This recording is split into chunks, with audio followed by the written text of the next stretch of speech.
Hi guys, I'm here at SHUX 2018 with Cult, Choose Your Gods Wisely. It's from Agrology and Cryptozoic. I'm from Cryptozoic, my name's Deacon Wheeler. The game is developed by Konstantin Seleznev. Each cult has their own rules. So some people are working towards one type of victory condition while others are working towards other victory conditions. This game is a worker placement game where you're working on using all of the resources you have at your advantage, including followers. But it's also a bidding game.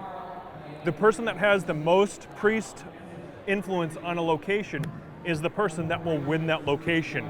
If you do not win a location, you still get coins as printed on the board. So in this case, if we were to resolve this location now, green would go ahead and win this location, getting to draw a miracle card. And yellow get an extra coin.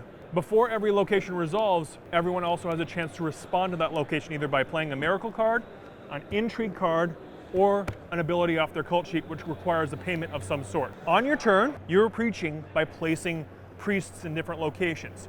You are limited to where you can place your priests, however, by the side of this board. At the beginning of the game, as you have 2 followers, you can only place in locations 1, 2, 3, 4, 5, and 6, as noted at this location here with the 1.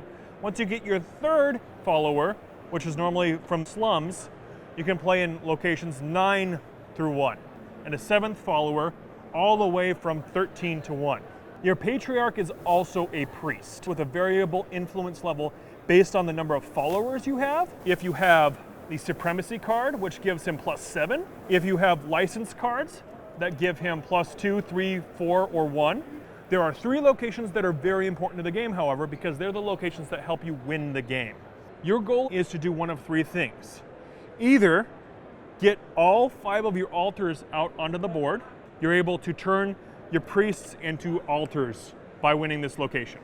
You are also trying to get fanatical mobs. Fanatical mobs are really cool because when you pass on your intention phase, which is called praying on the card, when you pray, you go ahead and get a free benefit from the fanatical mob on the row that you want to from the amount that you have. So with 1 fanatical mob, I can get a free follower without any issue. With 2, I might be able to get 6 coins.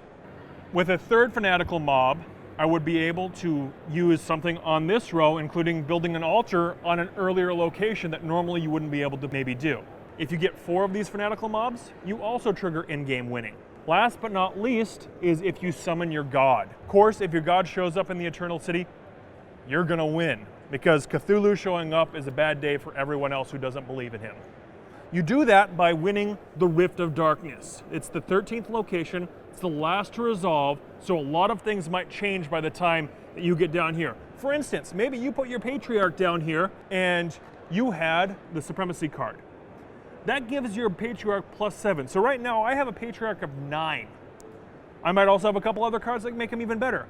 Maybe someone else wins the forum before I am able to use this on the last location. They take the card immediately, and I don't get to use that +7 on the last location. Winning the last location is that much more difficult because it is the last location. Additionally, not only do you have to win that last location to summon your god, you must have enough influence there that equals or exceeds the divine might as printed on your card. So right now, I am nowhere close to 21 influence. But if I was playing as the Cult of Atheism, I am very close. As soon as you summon your god for the first time at the Rift of Darkness, they are awoken. In this case, if you look at Atheism, once you've spent 13 and have enough influence to do the Rift of Darkness, he flips to the dark side. The dark side has a new influence number of 30. You have to do this one more time and have 30 influence to win the game. This also opens up new abilities and the ability to play certain cards that have a dark mark on the top of them as well. This is a real fun game that takes a lot of time to figure out how to play it right, but it's very easy to learn. And it will be out for retail in December.